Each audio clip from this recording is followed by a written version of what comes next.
আসসালামু আলাইকুম। আশা করি সবাই ভালো আছেন। আমাদের রুবেলস ব্লগ চ্যানেলে নতুন হয়ে থাকলে সাবস্ক্রাইব করার অনুরোধ রইল। আজকের ভিডিওতে আলোচনা করা হবে জুলকারনাইন সম্পর্কে। জুলকারনাইন কোরআনে বর্ণিত একজন মহাশাসক ও ন্যায়পরায়ণ নেতা। তিনি সূরা আল কাহাফের মধ্যে উল্লেখিত হয়েছেন। ইসলামী ব্যাখ্যায় তাকে এক শক্তিশালী ও ন্যায়পরায়ণ রাজা হিসেবে বর্ণনা করা হয়েছে, যিনি পূর্ব পশ্চিম পর্যন্ত ভ্রমণ করেছিলেন এবং দুষ্ট জাতির বিরুদ্ধে প্রতিরক্ষা ব্যবস্থা গড়ে তুলেছিলেন। জুলকারনাইনের পরিচয় ও কীর্তি। ১. ভ্রমণ ও নেতৃত্ব। আল্লাহ তাকে শক্তি ও জ্ঞান দান করেছিলেন।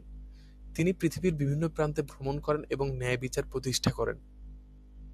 ২. প্রাচীর নির্মাণ। তিনি এক জাতিকে ইয়াজুজ মাজুজ নামক এক জাতির আক্রমণ থেকে রক্ষা করতে সাহায্য করেছিলেন। এক পাহাড়ের মাঝখানে লোহা ও তামার সাহায্যে এক বিশাল প্রাচীর তৈরি করেন, যাতে তারা বের হতে না পারে। ৩. আল্লাহর প্রতি বিশ্বাস। তিনি সবসময় আল্লাহর ইচ্ছার উপর নির্ভর করতেন এবং নিজের দুনিয়ার শাসক হিসেবে নয়, আল্লাহর এক দাস ও প্রতিনিধি হিসেবে বিবেচনা করতেন।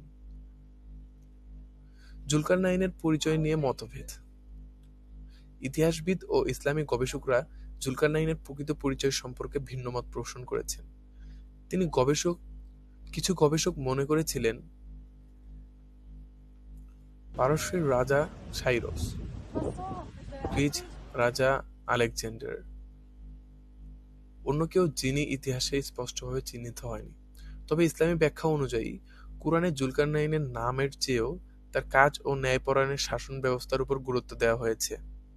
ভিডিওটি শেষ অবধি দেখার জন্য আপনাকে ধন্যবাদ। আমাদের চ্যানেল রুবেলস ব্লগের সাথে থাকুন। দেখা হচ্ছে পরবর্তী কোনো ভিডিওতে। ততক্ষণ পর্যন্ত সুস্থ থাকবেন, সুন্দরভাবে জীবনযাপন করবেন। ধন্যবাদ।